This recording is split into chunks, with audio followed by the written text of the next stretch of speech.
Please join me in the book of Second Timothy. Second Timothy chapter 2.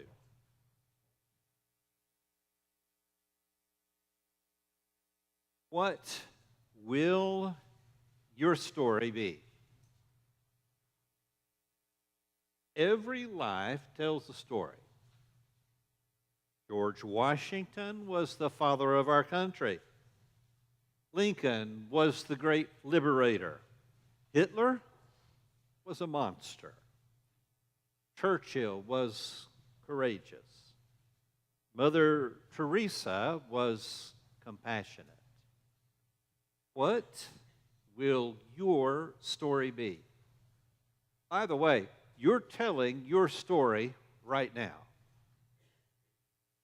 In the community where you live, and by community, I mean the circle of friends and work associates and students that you have, in your circle of influence, you are already telling a story. When someone says your name, a word picture comes to people's mind. Oh, that's Steve Johnson. Here's his story. What story are you telling? This morning, I want to talk about the story of Demas. Now, I found out something this week that, honestly, I had no idea. The New Testament records almost 100 companions and acquaintances of the Apostle Paul. I had no clue there were that many people in our New Testament associated with Paul. And we know a lot about a very few of them. Barnabas, Luke, Titus, Timothy. Those four names, once again, from the witness of the New Testament, we can flesh out more about who they were, what their story was, than a lot of other people. But most of that list of 100, they get one verse. They're just mentioned in passing as a greeting. Paul loved to finish his letter with the list of people who were with him saying hi, to a list of people he was writing to saying hi to them. So most of these folks we don't know much about. And then there are a few in the middle. Minor characters, but characters nonetheless. That's Demas. 3 verses. He appears 3 times. And those 3 verses tell a story.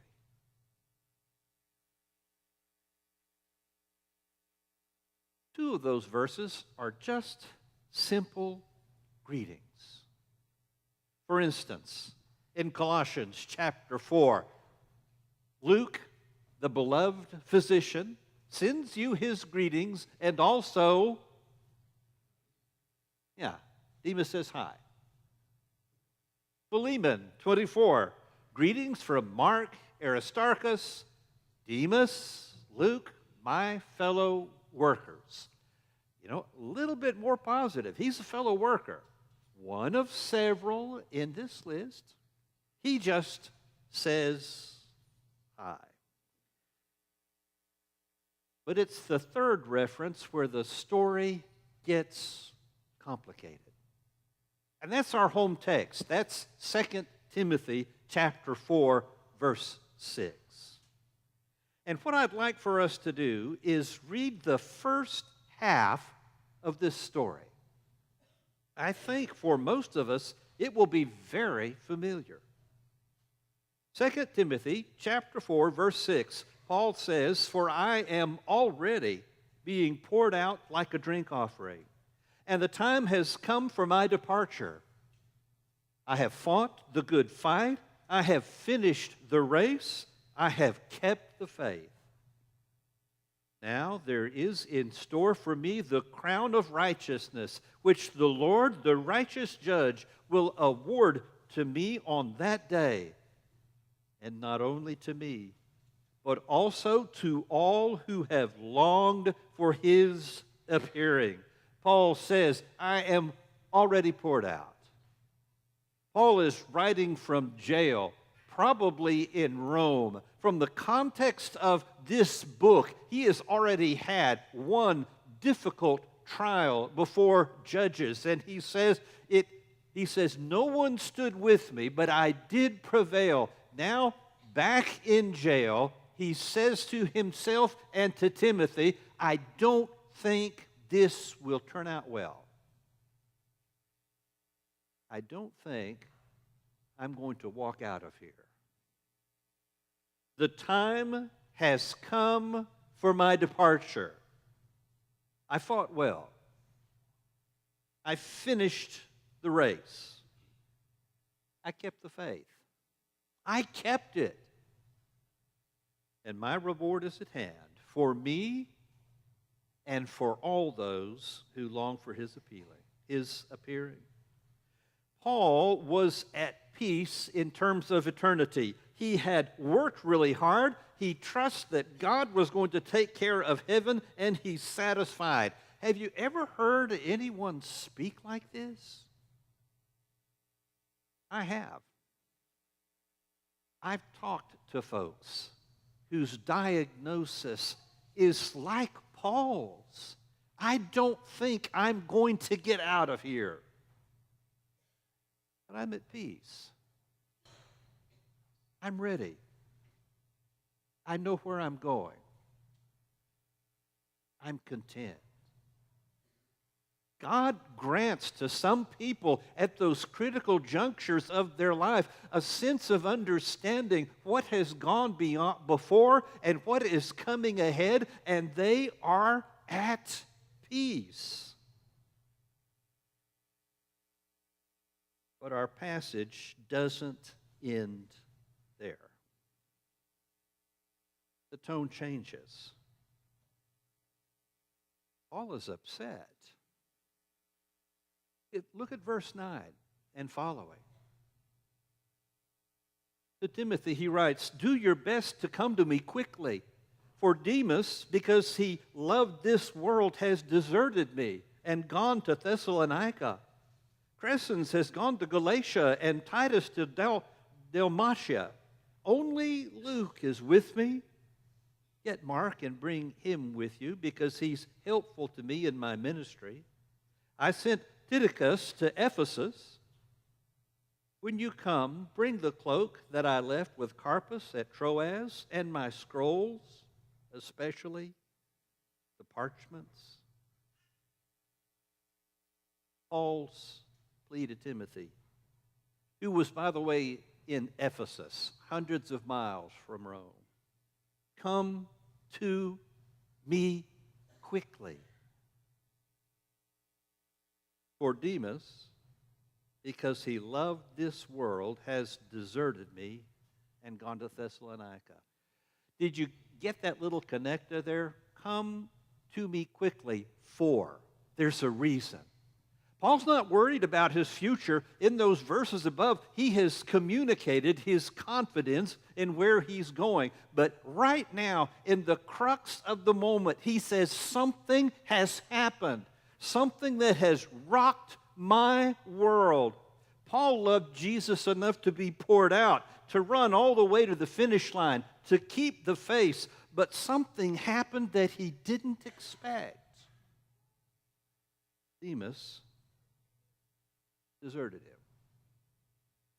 That word in our text, Demas, because he loved the world, has deserted me. That is the same Greek word Jesus used on the cross when he spoke to the Father, why have you forsaken me?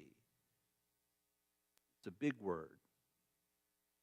It's full of passion, and it's full of unhappiness.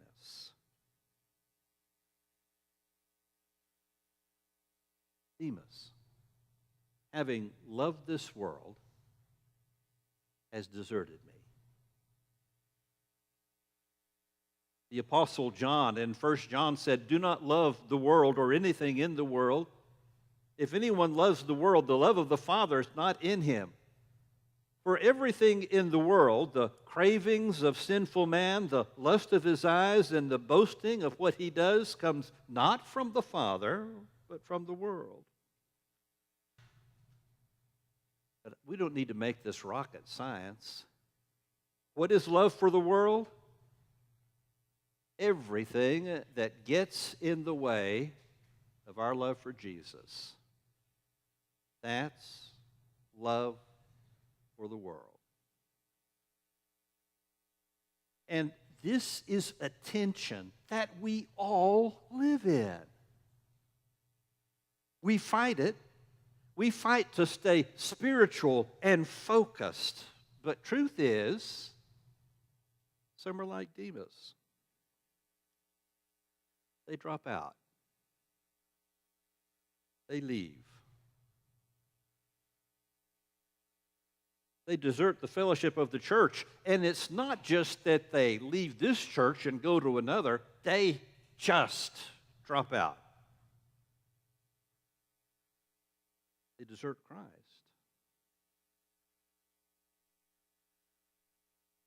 What story does Demas tell? It's not a happy one. Weak, indifferent, faithless, calloused, a deserter. That's the story of Demas.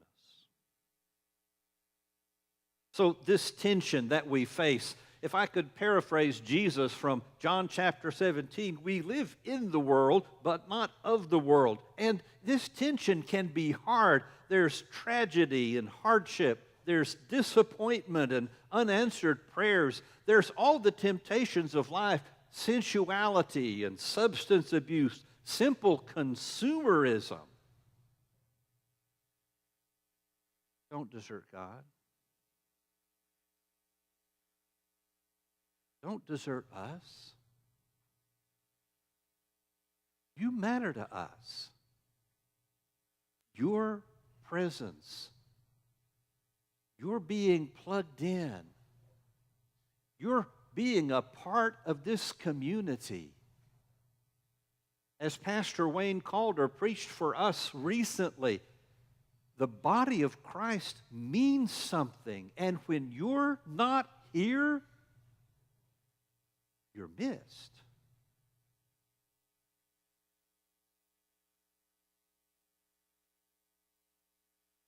Tell a different story.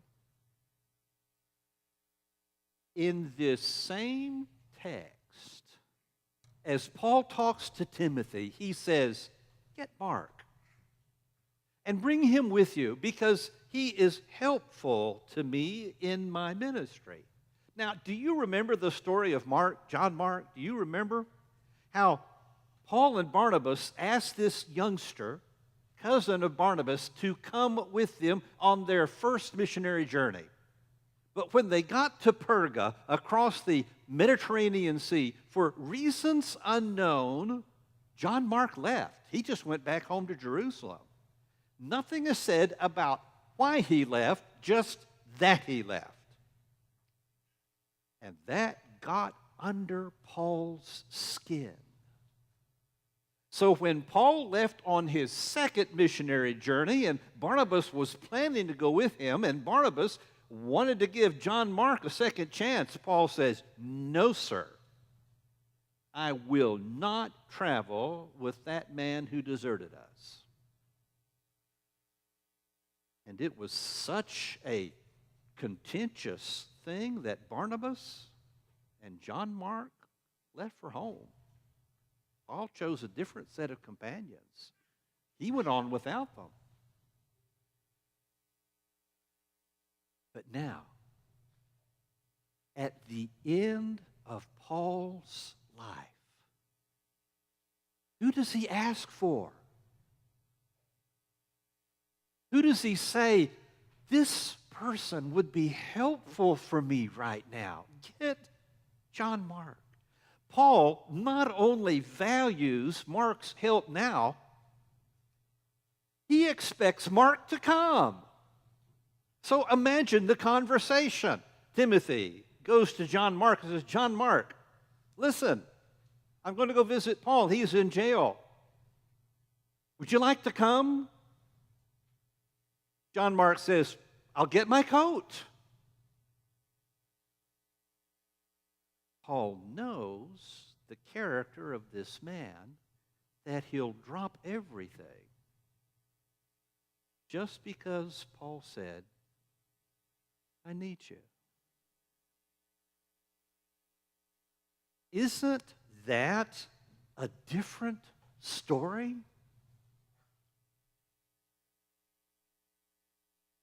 What story does Mark tell? Recovered faithfulness, loyalty, perseverance, faithfulness. That's the story Mark tells.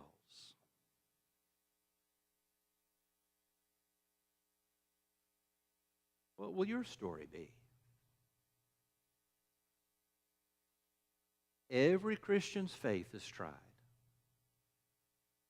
Every Christian goes through the same kind of things. Now, I'm not saying I know your struggles. Your struggles are unique, and some here in this fellowship have walked paths of darkness that would daunt my soul. Every Christian's faith is tried. And God provides every Christian with the opportunity to persevere. Let that be your story. It was hard, but I didn't give up. I was broken, but I persevered. All I had was just a fingernail of faith to hold on to, but I held fast.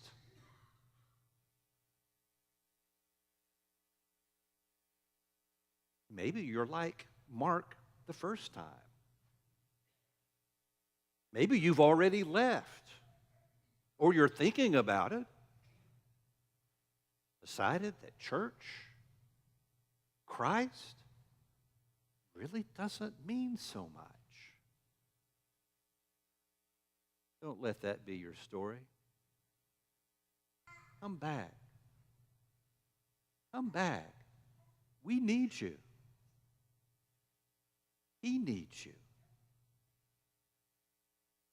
Stand with me.